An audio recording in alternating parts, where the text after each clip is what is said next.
Hello student, equilibrium unit के इस video में आज हम बहुत इम्पॉर्टेंट टॉपिक करने जा रहे हैं। जो बच्चे आज मेरे साथ इस वीडियो में जुड़ेंगे वो इससे पहले इक्विलिब्रियम का वीडियो नंबर 1 ज़रूर देखें, क्योंकि उसमें हमने इक्विलिब्रियम की डेफिनेशन, कंडीशंस, उनकी करैक्टरिस्टिक्स कर ली है और साथ में उनकी टाइप्स भी। तो आज के इस वीडियो में जो हम टॉपिक्स करेंगे वो एक तो है लॉ ऑफ मास एक्शन, और उसमें एक स्पेशल कांस्टेंट आएगा, रेट कांस्टेंट, उसकी प्रॉपर्टी और उसके यूनिट्स, और वो है क्या चीज़, डेफिनेशन। दूसरे नंबर पे इसी से ही आगे रिलेट करेंगे लॉ ऑफ केमिकल इक्विलिब्रियम, उसको डिफाइन करना है, उसको डिराइव करना है, और उसमें एक इक्विलिब्रियम कांस्टेंट आएगा, उसकी टाइप डिस्कस करनी है, और कुछ और ऐसे टॉपिक जो इक्विलिब्रियम कांस्टेंट से रिलेटेड या इक्विलिब्रियम को डिफाइन करेंगे, उसके मैथमेटिकल फॉर्म को एक्सप्लेन करेंगे। तो शुरू करते हैं सबसे पहले लॉ ऑफ मास एक्शन से। ये जो लॉ ऑफ मास एक्शन है, ये दो साइंटिस्ट हैं, गुलबर्ग एंड वॉग। ये दोनों साइंटिस्ट नॉर्वे के हैं, इसलिए लिखा जाता है नॉर्वेजियन साइंटिस्ट।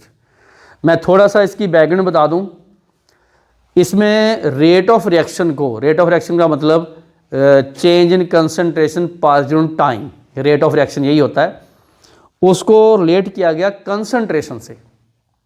कंसंट्रेशन का मतलब मोल पर लीटर से, मोलैरिटी से।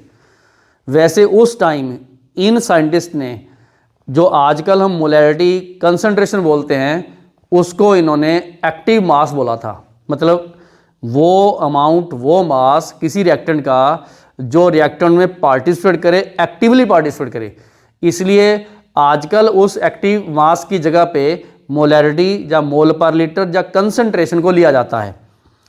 तो बेसिकली रेट ऑफ रिएक्शन को कंसंट्रेशन से रिलेट करना या dependent of the rate of reaction जो है ऑन द कंसंट्रेशन, ये सारा इस लॉ में एक्सप्लेन किया गया है। मैं पहले आपको स्टेटमेंट नहीं याद कराऊंगा, ना ही समझाऊंगा, हम लोग पहले इसकी मैथमेटिकल फॉर्म करेंगे। ऐसा है, ये आर एक रिएक्टेंट है। आर क्या है? रिएक्टेंट है। किसी भी रिएक्शन में रिएक्टेंट तो पक्का होता ही है, ठीक। और रिएक्शन के बाद वो चेंज होता है प्रोडक्ट में। किस में चेंज होता है? प्रोडक्ट में। हमें किसी भी रिएक्शन में रिएक्टेंट को डोमिनेंट मानना, क्योंकि पहले रिएक्टेंट ही ऐड किया जाता है। तो इसलिए जब भी हमने कंसंट्रेशन देखनी है तो रिएक्टेंट की देखनी है, और रेट देखना है तो इन टर्म्स ऑफ रिएक्टेंट देखना है, क्योंकि सबसे पहले रिएक्टेंट ऐड किया जाता है, टाइम नोट किया जाता है, और T0 पे कंसंट्रेशन जो रिएक्टेंट की मैक्सिमम होती है।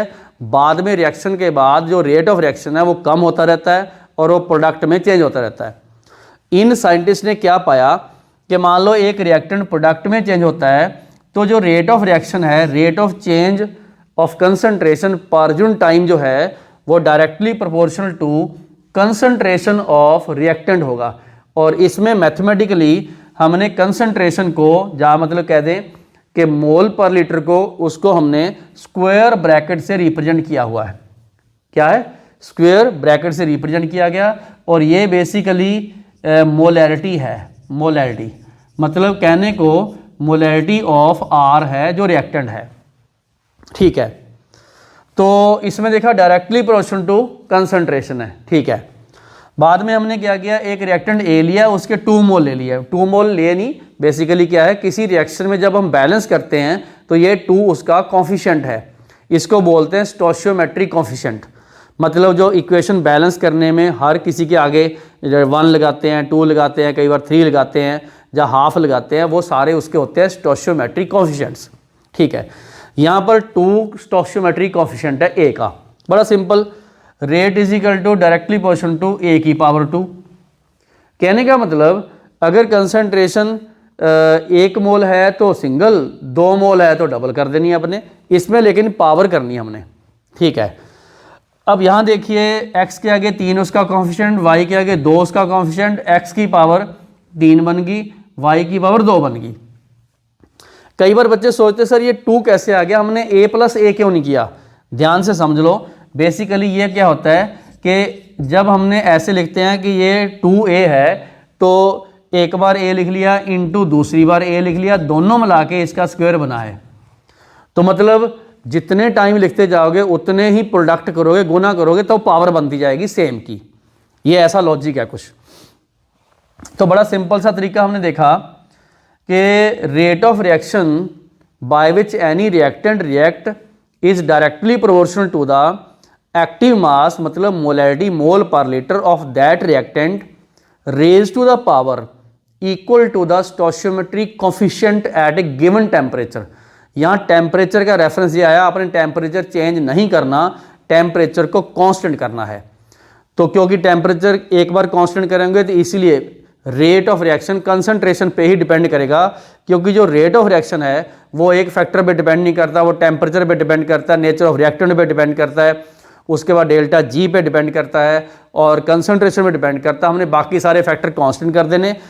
कंसंट्रेशन को देखने के लिए सिर्फ कंसंट्रेशन एक फैक्टर वेरिएबल रखना है, ठीक है। ये बात समझ में आ गई आपको। अब क्या है, यहाँ पर हम लोग रेट कांस्टेंट एक नया कांस्टेंट इंट्रोड्यूस करेंगे। उसका ये दो नेम और भी हैं, वेलोसिटी कांस्टेंट भी है और स्पेसिफिक रिएक्शन रेट भी है। तो ये क्या होता है, देखो इधर मैंने मैथमेटिकली सिर्फ डायरेक्टली प्रोपोर्शन लिखाया है। क्या लिखा है? डायरेक्टली प्रोपोर्शन लिखाया है। यहाँ हम क्या करेंगे, उस डायरेक्टली प्रोपोर्शन को हटा के यहाँ एक कांस्टेंट लगाएंगे, बोलते हैं कांस्टेंट ऑफ प्रोपोर्शनलिटी। इसी को ही रेट कांस्टेंट बोलते हैं। सपोज एक रिएक्शन है, A mole of A B mole of B product में चेंज होते हैं, तो अकॉर्डिंग टू ये जो मैंने लिखा लॉ ऑफ मास एक्शन के अकॉर्डिंग है ये रेट इज इक्वल टू, ये प्रोपोर्शनलिटी हटा के मैंने के लगा दिया, ए की पावर ए बी की पावर बी कर दी, यही तो है रेट कांस्टेंट। इसी के को बोलते हैं रेट कांस्टेंट। क्या बोलते हैं? Rate constant. It is the constant for the given rate of reaction at temperature, this is the constant, ठीक है। अब एक मैंने स्पेशल केस लगाया। क्या स्पेशल केस है कि अगर मैं इसमें ए की कंसंट्रेशन बी की कंसंट्रेशन सबको कर दूं वन, वन मतलब यूनिटी, क्या कर दूं? यूनिटी। बड़ा सिंपल, रेट हो जाएगा के बराबर। एक्चुअल में रेट कांस्टेंट जो के है उसको हमने डिफाइन भी करना है। क्या करना? उसको हमने डिफाइन भी करना है कि रेट इज इक्वल टू के when concentration of all the reactant is taken unity. तो ये डेफिनेशन है। मतलब अगर आपको पूछा जाए डिफाइन के, तो हमने इसको ऐसे लिखेंगे, ऐसे लिख देंगे, this is the definition of, ठीक है, किसकी है? डेफिनेशन ऑफ के। कभी आपको पूछा जाए व्हाट इज के और how do you define the k, ध्यान से याद कर लो।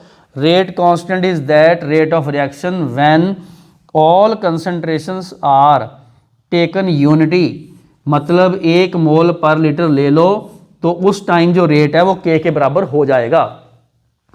यहां तक मैंने आपको mathematically law of mass action समझाया और रेट कांस्टेंट के बारे में नॉलेज दी और डिफाइन किया। अब आते हैं लॉ ऑफ मास एक्शन की स्टेटमेंट पे, ठीक है। बड़ा सिंपल सा, वही अगर हम यहाँ लिख दें तो स्टेटमेंट बन गई क्या? Eight a given temperature. वो क्यों? क्योंकि टेम्परेचर से रेट चेंज होता है, हमने टेम्परेचर कांस्टेंट कर दिया।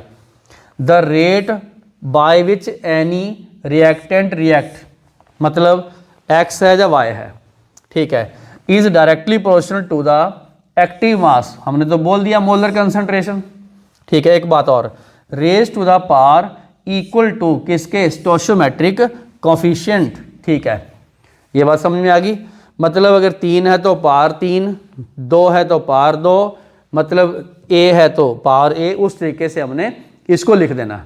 तो ये बेसिकली हमने स्टेटमेंट दे के मैथमेटिकल और ये सब कुछ मैंने आपको बता दिया, समझा दिया।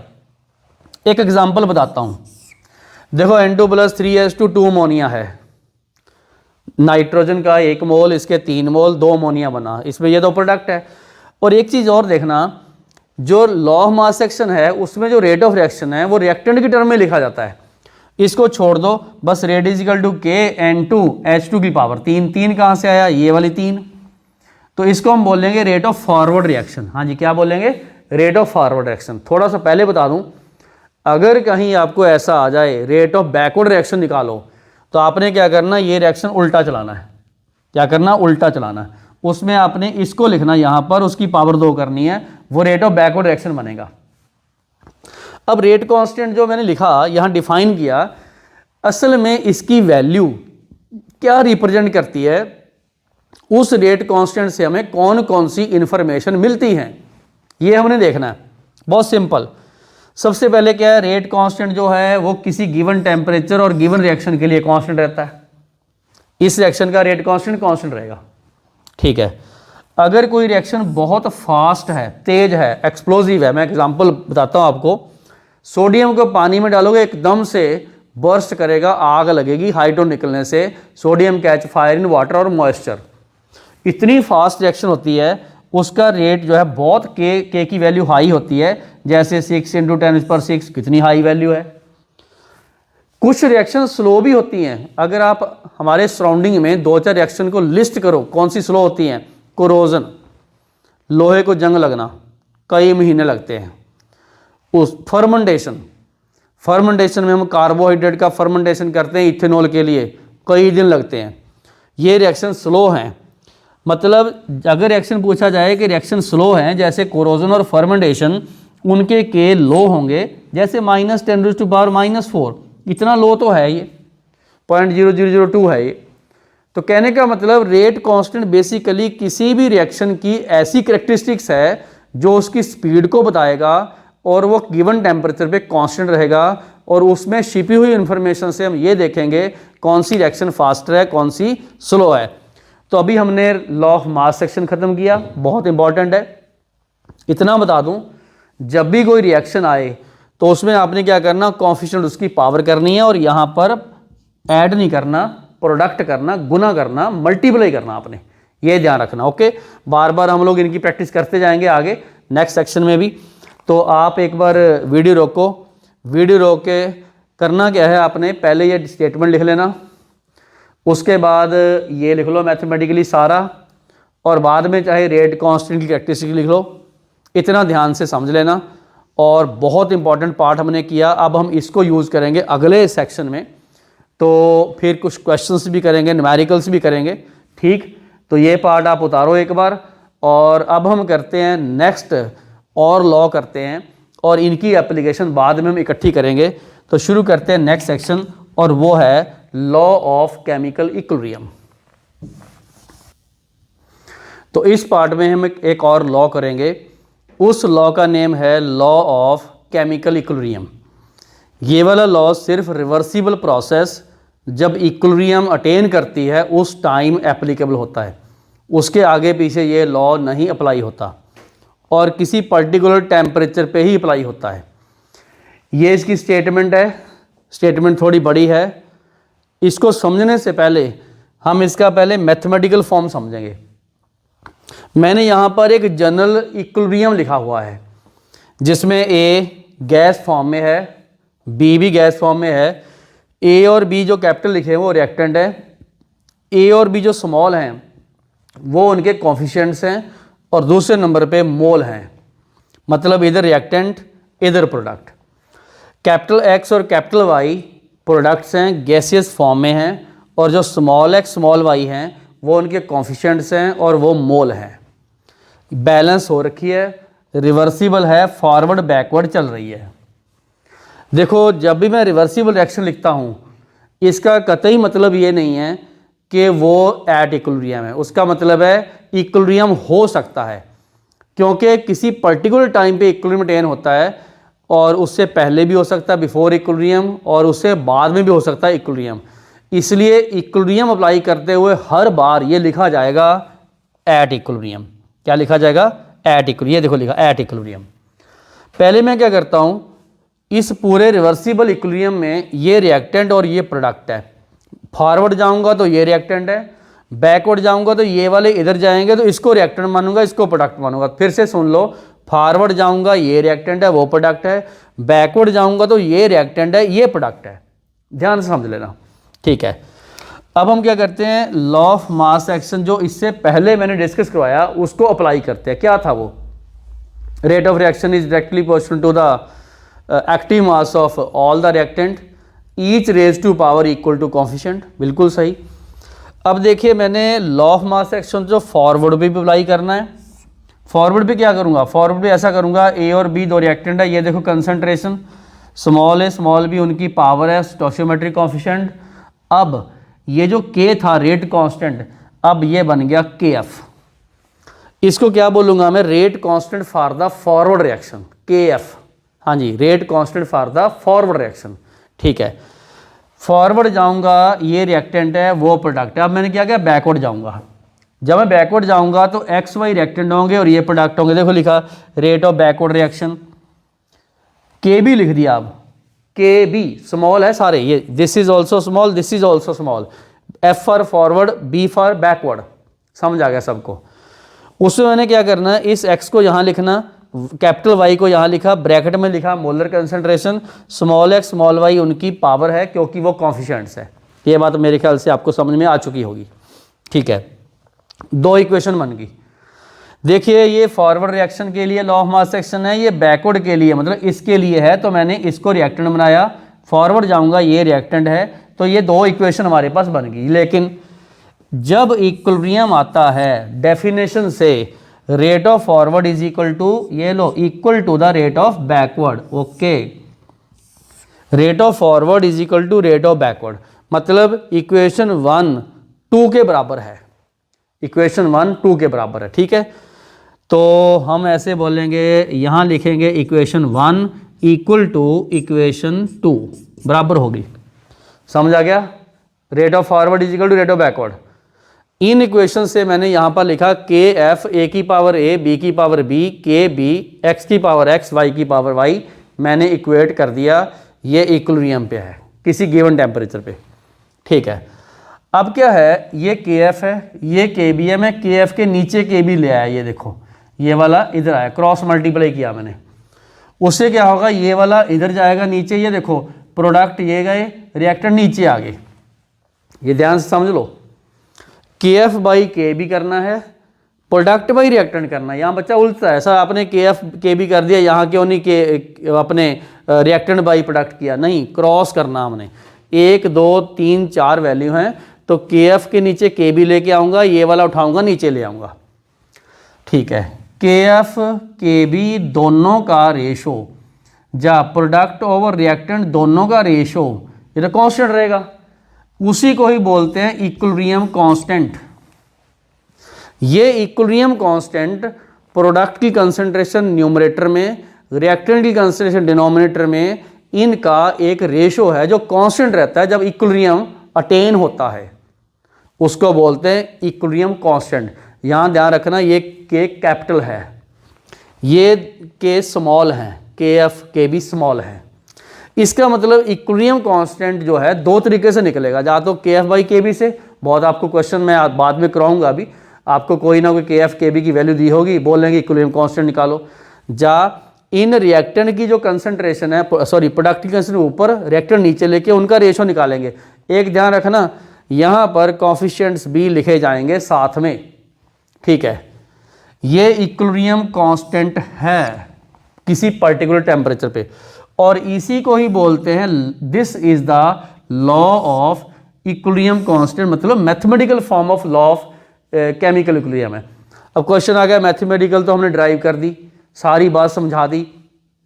इसमें अब स्टेटमेंट क्या है, इसको समझना, इसको डिफाइन करना, रिलेट करना है क्या चीज़ है, ये एक स्टेटमेंट बनी।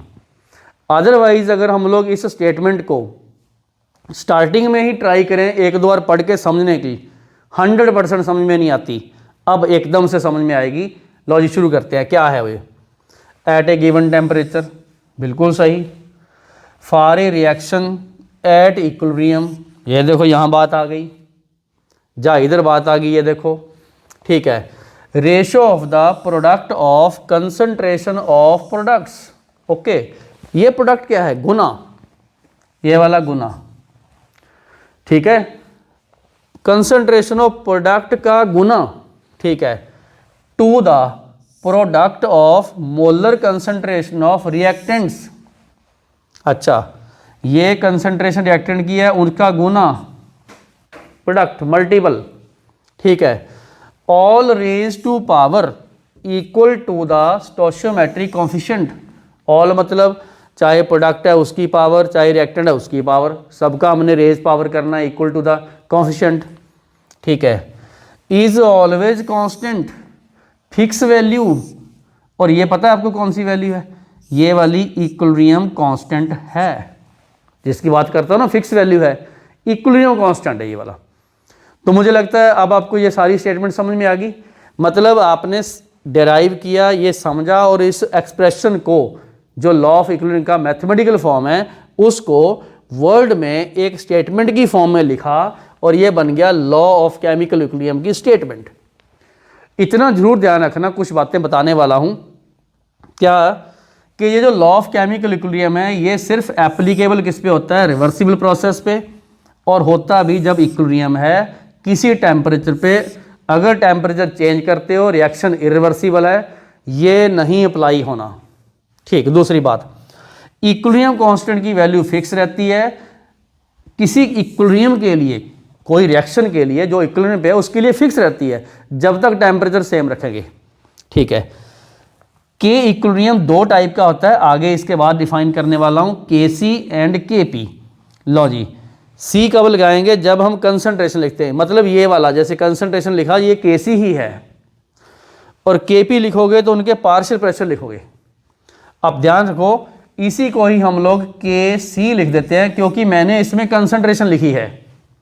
ये वाला equilibrium constant K, capital C, C for concentration, क्योंकि जब एक्सप्रेशन में सारा कंसंट्रेशन आया तो मैं इसको के सी ही लिखूंगा। ठीक है। के पी लिखना जब पार्शियल प्रेशर आए। पार्शियल प्रेशर का मतलब इक्विलिब्रियम पे कई, जैसे मान लो इधर ही आ जाओ, जब इक्विलिब्रियम में ए भी है, बी भी है, एक्स भी है, वाई भी है, तो चारों ही हैं इसमें। अब जब इनको एक कंटेनर में रखोगे, क्लोज कंटेनर में, उसके साथ मैनोमीटर अटैच करोगे, तो जो मैनोमीटर की रीडिंग आएगी, वो जो टोटल प्रेशर है, वो इन सब का, ए बी सी, इन सब का पार्शियल प्रेशर का सम होगा, वो उसमें पार्शियल प्रेशर लगाएंगे, टोटल में से कितना हिस्सा। ठीक है। प्रोडक्ट को न्यूमरल में लिखते हैं, न्यूमरेटर में, और रिएक्टेंट को लिखते हैं डिनोमिनेटर। मतलब सिंपल सी बात, प्रोडक्ट ऊपर लिखना, रिएक्टेंट नीचे लिखना। हाँ जी, प्रोडक्ट ऊपर, रिएक्टेंट नीचे। तो मुझे लगता है ये आपको सारी बातें समझ में आ चुकी होंगी।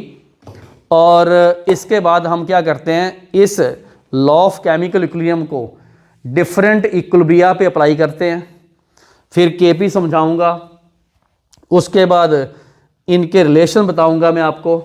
तो एक बार इतना पार्ट जिसमें मैंने आपको लॉ ऑफ केमिकल इक्विलिब्रियम की स्टेटमेंट बताई है, उसकी मैथमेटिकल फॉर्म बताई है, उसके स्पेशल पॉइंट बताए हैं, ये एक बार वीडियो रोक के उतारो।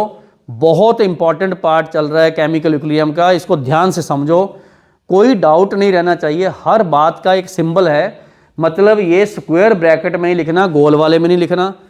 पावर का ध्यान रखना है हमने, ये गुना है, ये सम नहीं है।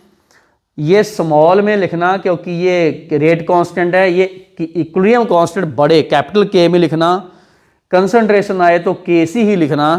इन चीज़ों का सिंबल्स के फॉर्म में बहुत ध्यान रखना, नहीं तो डेरिवेशन में मार्क्स कटते हैं, और एग्जामिनेशन में भी जो चीज़ लिखी होती है हम उसका गलत मतलब निकालते हैं। जहाँ सिमुलेटर में कुछ ऐसी चीज़ें देख लेते हैं कि उसी जैसा लगता है, कन्फ्यूजन होता है।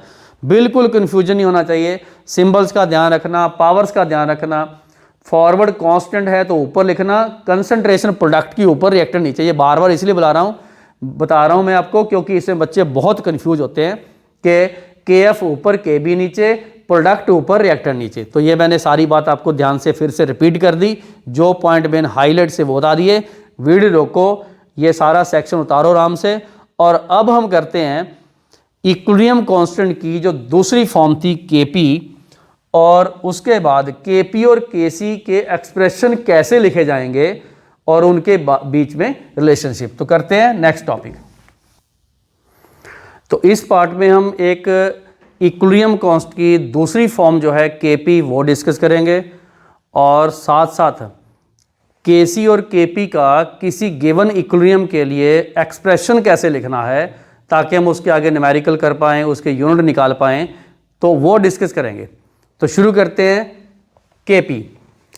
फर्स्ट ऑफ ऑल केपी है क्या? It is the equilibrium constant, मतलब वही जो के इक्विलिब्रियम कांस्टेंट है जिसको हमने लॉ ऑफ केमिकल इक्विलिब्रियम से डिफाइन किया था, ऐसा कांस्टेंट, वो in terms of partial pressure है, और सिर्फ ये फॉर गैसेस के लिए है। किसके लिए? गैसेस के लिए है। मतलब लिक्विड और सॉलिड के लिए ये मीनिंगलेस है, लिखा ही नहीं जाएगा। सपोज हमारे पास एक इक्विलिब्रियम है, ये रिएक्टेंट है, उसके ए मोल बी के बी मोल ये गैसेज है, इस तरीके से एक्स और ये वाई प्रोडक्ट है और एक्स स्मॉल वाई ये इनके कॉफिशिएंट्स हैं। तो मैंने के पी लिखा इधर इक्विलिब्रियम कांस्टेंट की के पी टाइम, तो partial pressure of X raise to power X, मतलब ये पार्शियल प्रेशर है, ये एक्स है, partial pressure of Y raise to power Y, partial pressure of A raise to power A, B raise to power B, मतलब हमने coefficient वैसे ही power करनी है, बट उस सी की जगह पे जो कंसंट्रेशन थी उसकी जगह पे हमने पार्शियल प्रेशर लिखा। कई बार दिमाग में आता है सर ऐसा क्यों, लॉजिक क्यों?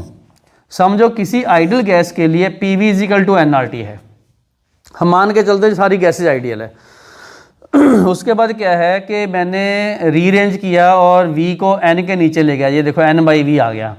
अगर आप डिफाइन करो तो n क्या है, number of mole per unit volume, बन गया मोल पर लीटर। मोल पर लीटर तो कंसंट्रेशन है, ये मोल पर लीटर तो कंसंट्रेशन है। कहने का मतलब इस P और C के बीच में रिलेशनशिप देखो डायरेक्टली प्रोपोर्शनल है, ठीक है। वो अलग बात है, यहाँ पर RT भी आएगा, एक्चुअल वैल्यू निकालें तो RT भी आएगा, वो सेकंड हमारा आगे कॉन्सेप्ट बनना है कि हमने RT को कैसे इन्वॉल्व करना है। बट इतना पक्का पता हमें कि partial pressure directly proportional to concentration है, इसीलिए हमने उसी फॉर्म में ये concentration raise to power x वो y, तो हमने partial pressure raise to power x y कर दिया। ये ऊपर प्रोडक्ट है, नीचे रिएक्टेंट है, मतलब ये रहे प्रोडक्ट एक्स वाई और नीचे रिएक्टेंट है। तो लिखने का तरीका आपने सीख लिया, प्रोडक्ट ऊपर रिएक्टेंट नीचे, चाहे वो कंसंट्रेशन है चाहे पार्शियल प्रेशर है। एक ध्यान रखना, चाहे वो कंसंट्रेशन है चाहे वो पार्शियल प्रेशर है, हमने कॉफिशिएंट जरूर लिखने हैं और वो बैलेंस के अकॉर्डिंगली लिखे जाएंगे, ठीक है। तो Kp is applicable for gases only, ये नोट कर लो। सॉलिड लिक्विड के लिए Kp नहीं लिखा जाएगा। एग्जाम्पल करवाते हैं अपने, इस एग्जाम्पल में N2 + 3H2 अमोनिया है, सारे गैसेज हैं, एक बार नोट कर लीजिएगा। Kc लिखना बहुत सिंपल, Kc कैसे लिखते हैं, ये ब्रैकेट में जो लिखते हैं कंसंट्रेशन होती है मोल पर लीटर, नई बात बताई मैंने इस यूनिट में। Concentration of ammonia raise to power 2, तो ये बन गया प्रोडक्ट, और कंसंट्रेशन ऑफ नाइट्रोजन ये रहा इनटू हाइड्रोजन की पावर 3। समझ आ गया मेरे ख्याल से, कोई दिक्कत नहीं है।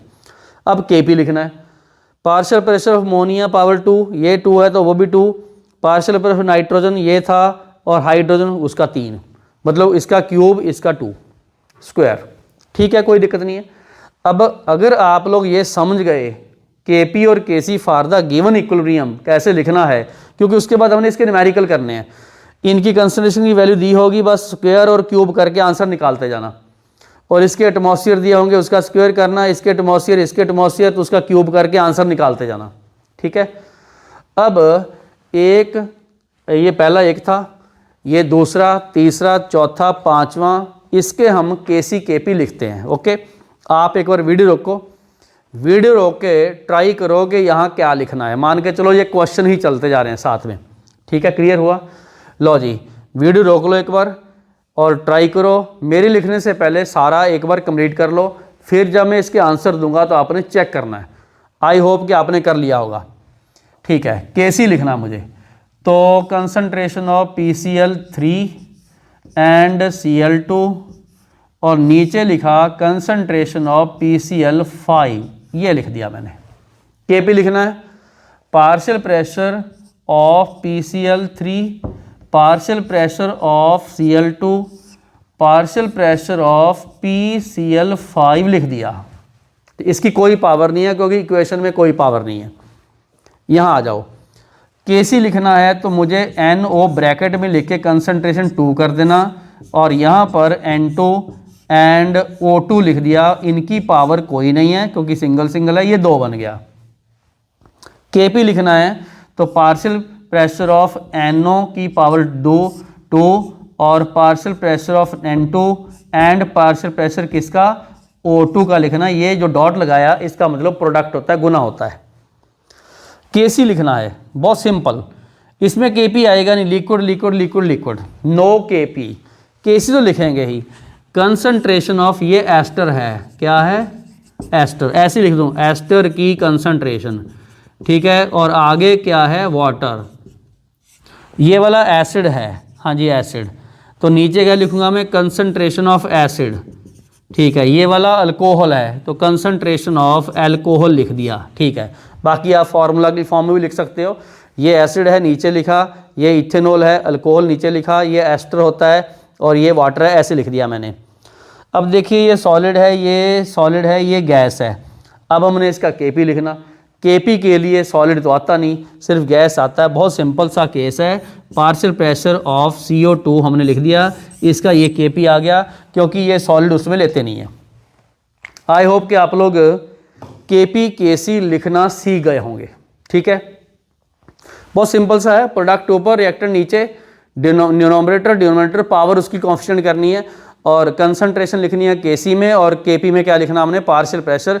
इक्वेशन बैलेंस होनी चाहिए। सॉलिड लिक्विड केपी के लिए नहीं लिखना, लेकिन केसी के लिए हम लिक्विड लिख सकते हैं, गैस लिख सकते हैं। सॉलिड तब भी नहीं लिखना, केसी के लिए भी नहीं लिखना। सॉलिड की कंसंट्रेशन हम इसमें कांस्टेंट लेते हैं, वैसे नोट कर लो, वर्बली आपको बता दिया, ठीक है। तो वीडियो एक बार रोको आराम से, बहुत इंपॉर्टेंट सेक्शन इसका चलता जा रहा है।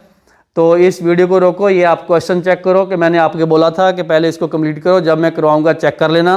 देखो सारे ठीक हैं, अगर सारे ठीक हैं तो वेरी गुड, और अगर कोई गलत हो रहा है उसको हाईलाइट करो कि मेरा किस तरीके से क्यों गलत हुआ, ठीक है। क्योंकि अब हम जब आगे न्यूमेरिकल करेंगे तो इसके लिए हमें ये सारी बातें ध्यान रखनी है, न्यूमेरिकल गलत नहीं करना है, ठीक है।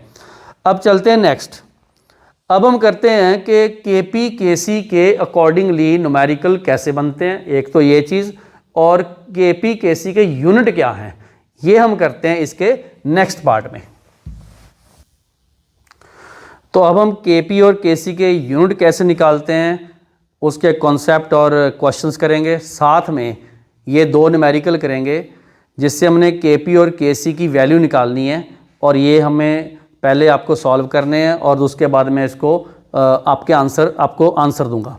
शुरू करते हैं। सबसे पहले ये देखो, unit of KC and KP. तो केसी में कंसंट्रेशन है तो इसका यूनिट डिपेंड करेगा कंसंट्रेशन पे, मोल पर लीटर पे। केपी में पार्शियल प्रेशर है और उसका यूनिट आएगा इन टर्म्स ऑफ एटमॉस्फेयर, क्योंकि प्रेशर का यूनिट होता है एटमॉस्फेयर। यूनिट ऑफ केसी, मान लो हमारे पास इक्विलिब्रियम है जिसमें R रिएक्टेंट है, P प्रोडक्ट है, ये दोनों गैस है, A और B जो हैं इसके स्टोइचियोमेट्रिक कोएफिशिएंट है। तो मैंने केसी लिखना है, P की कंसंट्रेशन R और ऊपर B नीचे A, क्यों, B प्रोडक्ट है, A रिएक्टेंट है, ओके। तो ये जो ब्रैकेट में लिखा गया ये मोल पर लीटर है, उसकी पावर B, मोल पर लीटर उसकी पावर A, दोनों बेस सेम है, मोल पर लीटर, तो आ गया मोल per litre B minus A, सही हो गया, B माइनस A, ओके।